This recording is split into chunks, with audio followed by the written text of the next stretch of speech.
There are moments in life when everything you believe about love, loyalty, and safety collapses, not with a scream, but with a whisper. For me, it happened on a quiet Tuesday morning in Savannah, Georgia. No warning, no argument, no goodbye, just a voice memo, a message that was never meant for me, and by the time it ended, I knew my marriage was already over. But what I didn't know, what I couldn't have known, was that this message wasn't just an accident. It was a door, and once opened, there was no turning back. Have you ever loved someone so completely that you trusted them without question? What if that trust became the very thing that blinded you? What if betrayal didn't arrive as rage, but arrived dressed as routine? As you listen, ask yourself, if you uncovered the truth about the person you loved most, would you confront it? Or would you wait, letting the truth reveal itself fully? Because sometimes the most powerful response to betrayal is silence. Stay with me, because what unfolded afterward would test patience, faith, and the meaning of justice itself. Before that morning, my life was simple. My name is Daniel Harper. I was 52 years old, a structural engineer, quiet by nature. I believed in building things that lasted: bridges, homes, marriages. My wife Evelyn and I had been married for 26 years. We met young, built a life slowly, raised 2 children who were now grown and gone. Our house in the historic district of Savannah held echoes of Sunday dinners, laughter, arguments that ended in apologies. We weren't perfect, but we were steady, or so I thought. Evelyn had changed in subtle ways over the last year. New perfume that smelled like jasmine and cedar. Late evenings she explained away as volunteer meetings. A phone she guarded like a diary, face down on every surface. But long marriages teach you something dangerous. You learn to explain things away. And so I did. I told myself she was rediscovering herself, that she needed space, that this was normal after 26 years. I had no idea how wrong I was. That Tuesday morning in early September, I woke to the smell of coffee and the sound of rain tapping against the windows. Evelyn had already left for her morning yoga class, or so the note on the kitchen counter said. I sat on the edge of our bed, still half asleep, when my phone buzzed on the nightstand. Voice memo, 3 minutes, 12 seconds. From Evelyn. I assumed it was meant for me. Maybe a reminder about dinner plans or a quick message about her day. I pressed play. Her voice came softly, intimate, unguarded. Last night was everything I needed.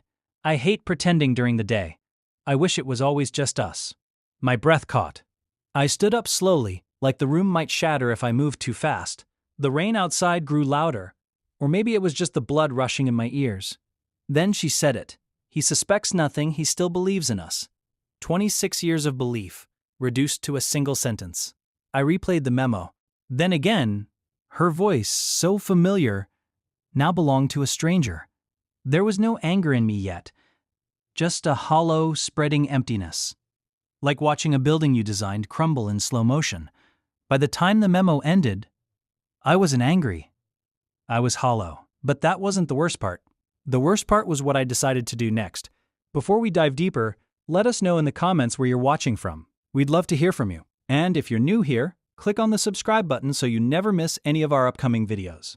Now, let's continue with what happened next, because the decision I made that morning would change everything. I didn't confront her. Not that morning, not that week. Instead, I made a choice that felt both cowardly and necessary. I would wait. I would watch. I would let the truth reveal itself fully before I acted. Some might call this weakness, but I call it strategy. Because confronting betrayal without understanding its full scope is like tearing down a wall without knowing what's on the other side. You might bring the whole house down. So I became a student of my own life. I started noticing things I had previously dismissed. The way Evelyn's phone was always on silent.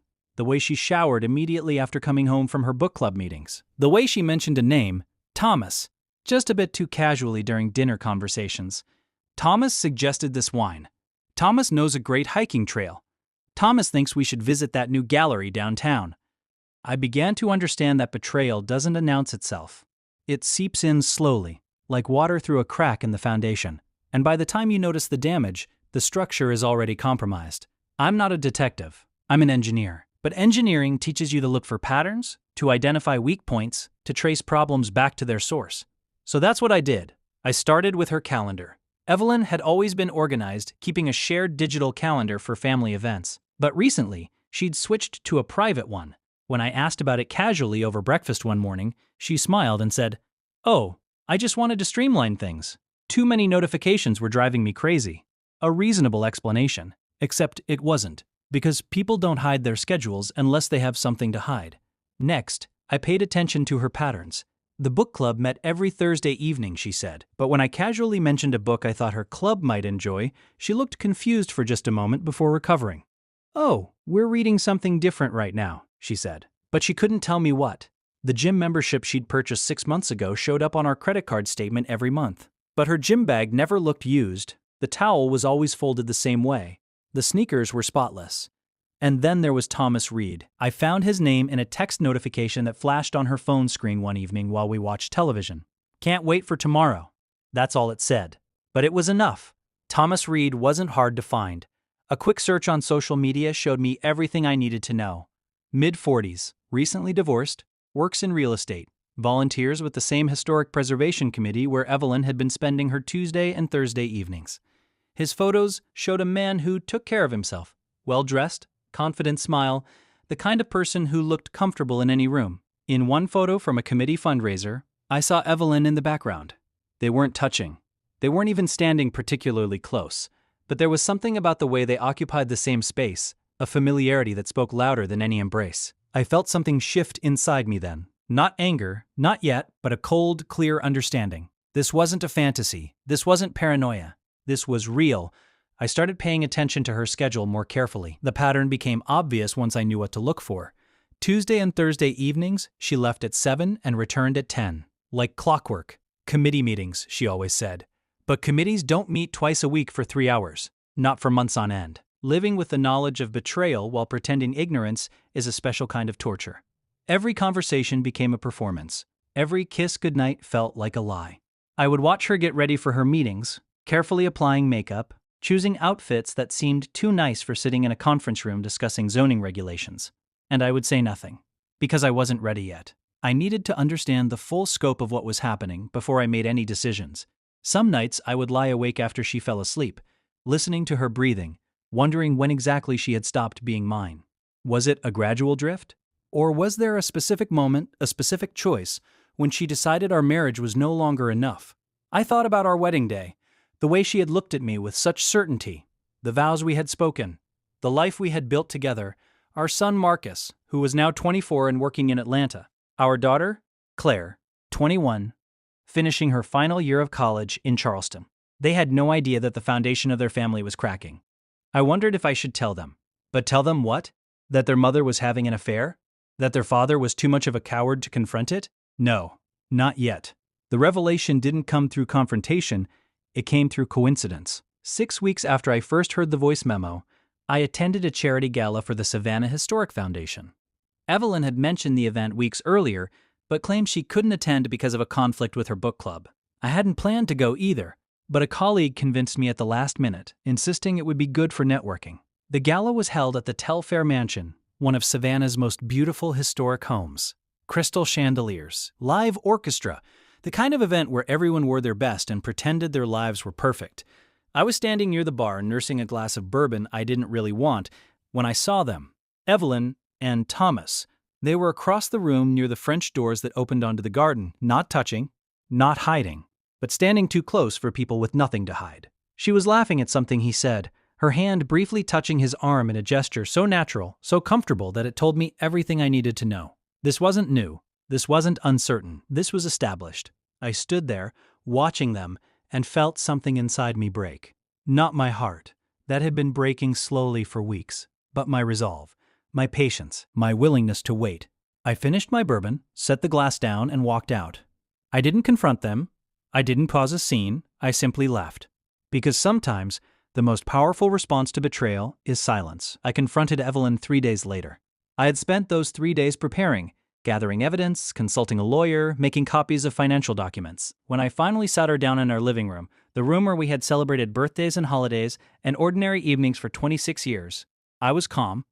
I played the voice memo first, watched the color drain from her face, watched her mouth open and close, searching for words that wouldn't come. Then I showed her the photos I had taken at the gala. Not confrontational photos, just proof that I knew. "How long?" I asked. She cried, apologized, explained. 8 months, she said. It started innocently at a committee meeting, Just conversation, then coffee, then more. She didn't mean for it to happen. She still loved me. She was confused. She wanted to fix things. I listened to all of it, every word, every excuse, every plea. And when she finished, I said something that surprised even me. I'm not angry. I'm just done. Because anger requires energy, and I had none left. Betrayal doesn't just break trust, it exhausts you. The divorce process was surprisingly civil. No courtroom drama, no public humiliation. Just two people quietly dismantling a life they had built together. We divided everything with the help of a mediator. The house, the savings, the retirement accounts. Evelyn moved out within a month, taking only what she needed.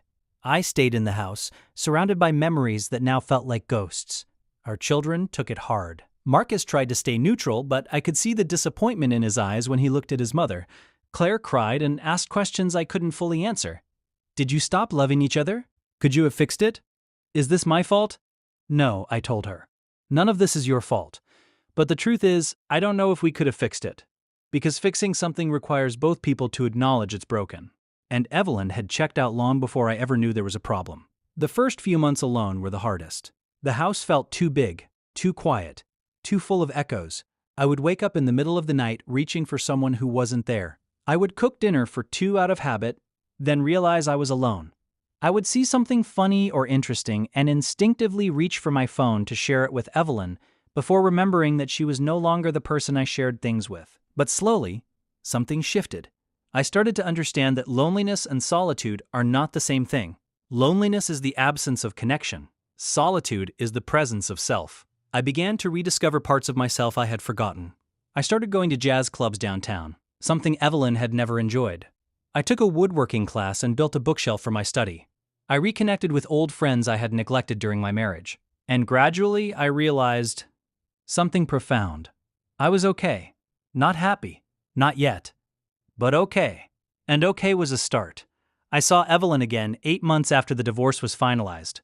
It was a Saturday morning at the farmer's market near Forsyth Park.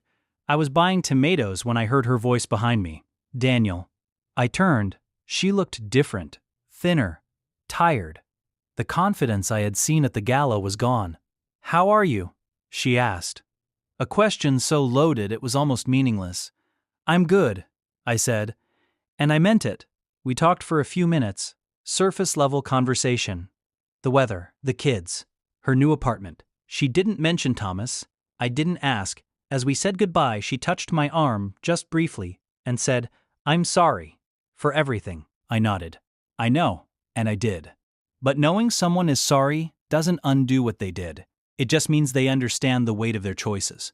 And sometimes, that's enough. If there's one thing I learned from all of this, it's that betrayal doesn't define you. How you respond to it does.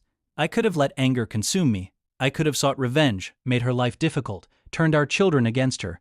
But what would that have accomplished? Nothing but more pain. Instead, I chose something harder. Acceptance. I accepted that the person I loved had made choices I would never understand. I accepted that our marriage was over.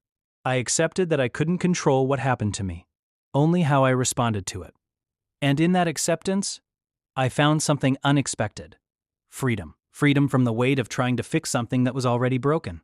Freedom from the exhaustion of pretending everything was fine. Freedom to build a new life on my own terms. Today, I live alone in that same house in Savannah, but I'm not lonely. I have my work, my children, my friends, my hobbies, and I have something I didn't have before. Peace. So let me ask you, if you were in my place, would you have confronted the truth immediately? Or would you have waited, letting the story reveal itself fully? Would you have been able to find peace in the aftermath? Or would anger have consumed you? I think about this often, about the choices we make when faced with betrayal, about the difference between justice and revenge, about what it means to truly let go. And I realize that everyone's path is different. There's no right or wrong way to handle heartbreak. There's only your way. The way that allows you to look at yourself in the mirror and feel at peace with who you are. For me, that meant patience, observation, understanding, and ultimately, acceptance. It wasn't easy, but it was worth it. Because the alternative, living in anger and bitterness, would have been a prison of my own making. And I refused to give betrayal that much power over my life. Some endings arrive wrapped as disasters, but in truth, They are deliverance. My marriage ended, but my life didn't. And in the space where my marriage used to be, I found something valuable. Myself. Not the version of me that existed within the context of we, but the version that exists on its own terms. Strong, resilient, whole. If you're going through something similar, if you're facing betrayal or heartbreak or loss, I want you to know this. You will survive it. It won't feel like it at first. The pain will feel overwhelming. The loneliness will feel endless. But slowly, gradually, you will rebuild. And the person you become on the other side will be stronger than the person you were before. Because sometimes we have to lose everything to discover what we're truly made of. Share your thoughts in the comments. Your perspective matters. And if this story moved you, if it stayed with you, subscribe for more stories about love, loss, and the quiet wisdom life teaches us when we least expect it. Because the next story is even harder to forget. Thank you for listening.